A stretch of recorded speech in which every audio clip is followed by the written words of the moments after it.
My name's Byron Knight. Along with my partner and founder and the brewer, Logan Plant, we started Beavertown Brewery and Duke's Brewing Q. The project was started about 2 years ago when we got hold of a site, or I got hold of a site.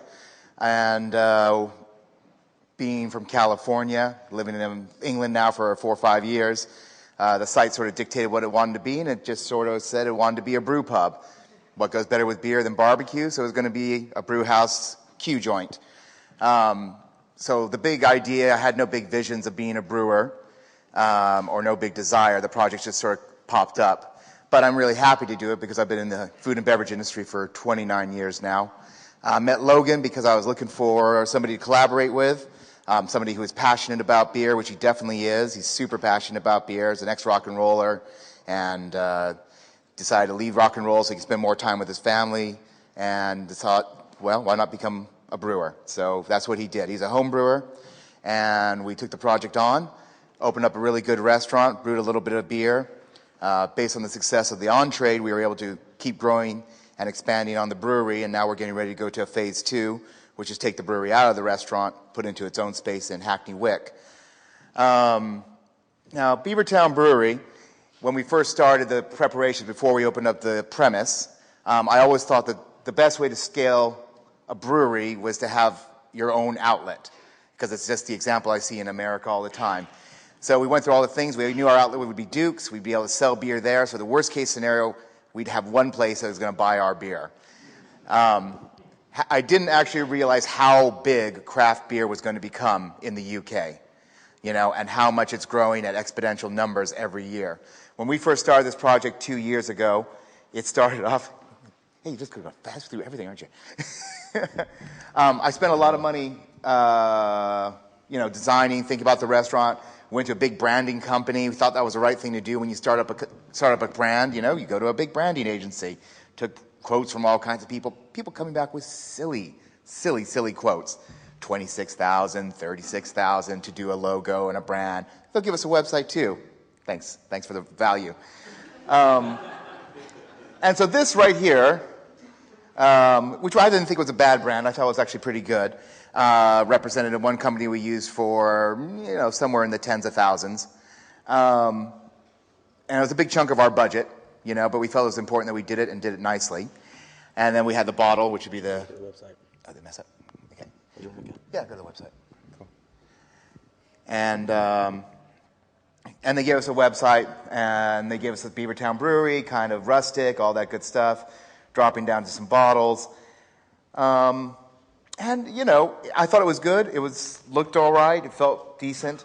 But it didn't really quite resonate with being craft, So we really extended ourselves as a new company to spend a lot of money on something that we thought would give us a competitive edge. And I think it did on some levels, but at the end of the day, it didn't actually feel true to who we were. So craft beer, craft movement, craft anything, whether it's tech, artisan, anything you're doing, you've got to make sure. Why are you showing that picture? Take that. Take that. So we didn't really feel that it represented us fully, and it certainly didn't represent all the talent that was around just in East London in our own backyard. My number one thing after being in this industry for so long is you've got to be passionate about whatever project you're behind. And if you're not passionate, then, whatever, then don't do it. I think I was complaining as a young man in a bar about how much my job was getting me down. I hadn't had a day off and blah, blah, blah, blah. And it was a drag bar. And somebody named Chandelier looked over at me and said, "Darling, would you just shut up? It's so boring. No one's forcing you to work there." And I went, "Oh, wow, okay. That's an eyeful. Absolutely right. I will never complain again." I quit 2 weeks later and found another job. Because you know what? No one is forcing me to do anything. I choose what I do. And right now I'm choosing to make some really good beer and start a really exciting company and a really exciting brand for the entree, which is Duke's, and a Beavertown Brewery, which is craft beer, and making beer that we're really proud of. As far as scaling up, we are about as small as you can get. We're a step up from a home brew. 4 barrels, making it in the kitchen next to the smokers, gives us really limited reach and availability. But given the fact that we have people like Nick on board, giving us some technical support and really talented, enthusiastic people, I think maybe we have allowed our reach to go a little bit wider than we would have 10 years ago, 20 years ago, before all the technology, that a lot of other people are very interested in and helps. So it's fascinating to me to see that you have a product that can be so hands-on, so craft. There is no way to virtually make beer. Well, I mean, in the sense that it's got to be a product that's in your hand, you got to drink it at the end of the day. Okay? So we could talk about it virtually, we can discuss it virtually, we can pontify, we can do all these different things about it, but we can't actually drink the product, and at the end of the day, you have to have a quality product in the bottle for people to enjoy. How fast does that message get out there? Well, that's something we kind of go on. Alpha main brand, we started going with some of the alpha labels, which were always going to be experimental brews. This is our first alpha label. It's a really good friend of mine, Becky, who goes to one of my bars and drinks, and she did the artwork, and we thought it was amazing. Then we went down to the next one, which was this wonderful man, Nick's designs and drawings for our next alpha label, and that just started feeling more like us, And this is actually, I think, his coup de grace, his best label. Nick, when you talk a little about your art? Okay, cool. Yeah, basically, my background before I came and worked for Beavertown was I was kind of doing editorial work straight out of uni, trying to make money, panicking. I also had like a restaurant job because I'd gone like, I'm an artist. Restaurants. So yeah, I did that. And through that, my friend James, who brews with these guys, was like, oh, we need a couple of bottle labels. Would you mind just kind of giving us one for this experimental label, which was actually this one. And I spent loads and loads of time on this one. And it was good and people liked it. But then the other one, the Skeletons one, was one they asked for afterwards because they're like, we actually need another one now. This one's pretty good. And that took me like no time at all. And that's the one that people really like. And that was a bit of an eye-opener working for these magazines, which I'd have to do redos for them over and over and show them things. And I'd show them little sketches, but they wouldn't, that wouldn't be the thing that they really enjoyed. But I think what I wanted to talk about with beer labels, it was really interesting coming to that and beer in general, because beer is universal. Everybody loves beer. If you don't love beer, you don't love Jesus. So, this is the ethical society. We can say that here. But yeah, anyway, so yeah, beer's universal, and there's, it's age-old, and most beer has age-old design, like Truman beer, and, all the kind of general brews that you have, like London Pride. It's very classical design.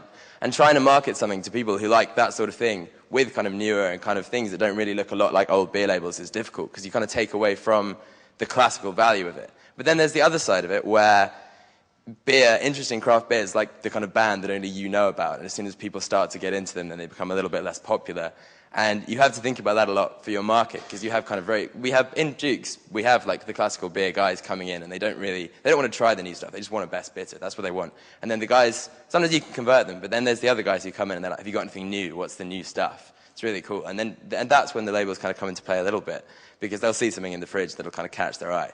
And it is nice seeing your work in the fridge. But I think that's really what I wanted to talk about briefly, is you have to be really careful. In all walks of craft and everything, is not alienating anybody and trying to get people to try new things with new ideas, but keeping the classic values, because most craft things come from that sort of thing to begin with. So yeah, I think that's me. All right. Thank you, sir. So when I was approached to come and do this thing, scaling craft, where exactly do you go with it all? We had another gentleman who's also a brewer down with the Colonel, Jonah, who did another one of the alpha labels right same time that Nick did his, and we liked that work so much. It really resonated with Logan. Logan is very much about aesthetics, very much about how it represents the ethos of the company, which I don't know what the heck is the ethos of the company, but we enjoy it, that it feels like us. I mean, this was the bottle originally, and I think it's a perfectly good bottle, and I think it really worked for a lot of people, but at the end of the day, we thought this is going to be a better evolution to it. It speaks more about craft, it's a bit nostalgic, but then still rock and roll. And then we just kind of expand. So this is going to be the new branding. This isn't a branding seminar, but this will be the new brand for Beavertown Brewery.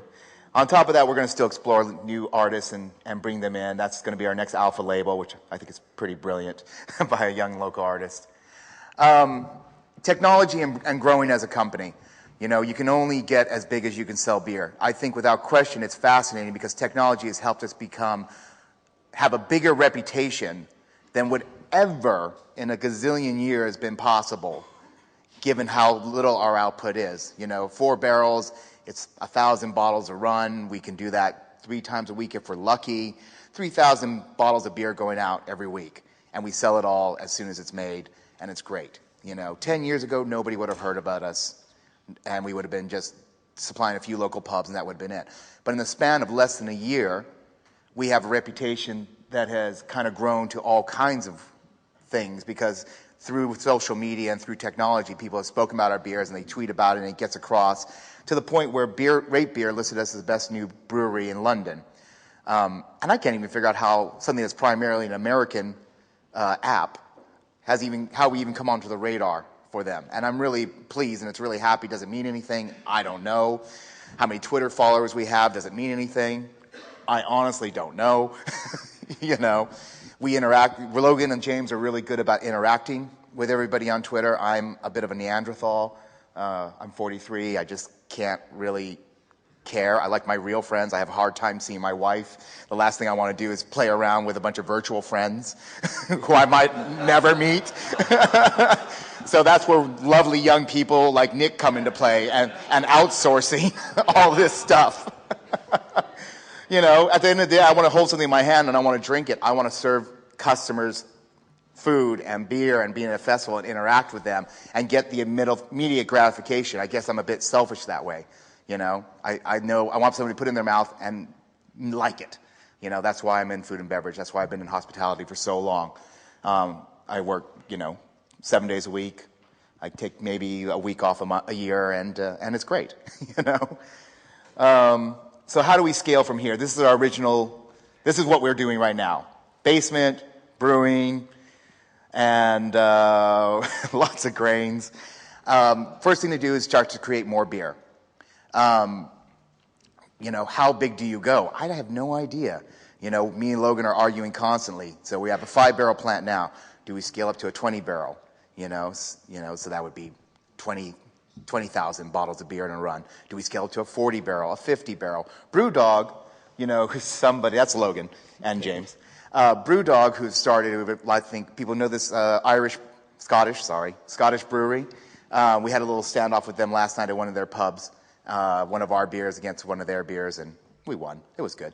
But it started off as a collaboration brew that we did. We went up to Scotland in November. The Brewdog guys are really aggressively expanding. They're opening up brew pubs, kind of where I started off with, knowing that having your own outlets for your product is a really essential element of a good business plan, in my opinion. They agree. They've opened up 10 pubs. They've opened up 2 pubs here in London. They came into ours, really liked ours. The owner sat down, had dinner. We really hit it off with the owner, James, and he invited us to go up there and have a brew. Collaboration brews, they just keep things exciting, from a brewer's standpoint. I know for Logan and James, it was great just to go up there and play on the kit that they've built their company on, 30 barrels, and they run it 24 hours a day. They close Christmas Day and New Year's Day. Those are the only 2 days that Brewdog closes in the past 5 years. And they just run it 24 hours a day, 30 barrels at a time, bam, bam, bam, and have got themselves become a worldwide player, which is great. And they liked us, so that was the first thing. I realized that doing a collaboration with somebody like Brewdog means that we get a lot more reach. Obviously, 5 barrels to 30 barrels, whatever beer we brewed there will get our name out, that much faster, right? Which is wonderful. More importantly, it's about developing a relationship. The brewery industry is all in all, really a nice place. Everyone is very willing to talk, particularly the brewer's side. The marketing people, they can be pains in my ass, which I have to deal with primarily. But as far as the brewers go and the exchanging of ideas, it is without question a craft movement. It's a lot of artists trying to get excited, trying to keep themselves interested, making new products, arguing about the aesthetics. We have some old-time brewers in there, in the London Brewers Alliance, that just don't want to hear about all this fancy American hop and dry hopping and all that nonsense. But the rest of us just want to push the envelope and see how far we can go with flavors. This is our new website, which Nick is also in charge of and designing, which is really fun. And that should be coming online shortly. We'll see. We got a new brewery. It's going to be opening up a loose space in Hackney Wick. We're going to move the 5-barrel plant there with a lot more fermenters, and then we're going to put an order in for some bigger brewery. I think it's safe to go big. You know, I think with technology and all the social media and the way we have a reach that we could never have before, I'm not afraid of buying a massive brewery plant and scaling right the heck up. The beautiful thing about all this is that we're flying by the seat of our pants. You know, we're passionate about what we do. If we get the right people and the right advice and surround ourselves with equally as passionate people in the tech department, the marketing, the accounting, distribution, and collaborators, I don't see how you can fail unless, of course, you have a really bad drug habit. So, you know, there really is no way to fail in craft brewing. You make a bad product, no one's going to buy it at the end of the day. You make a product you're proud of, you know, I think people will be into it. So, thanks. Thanks so much. Thanks, John.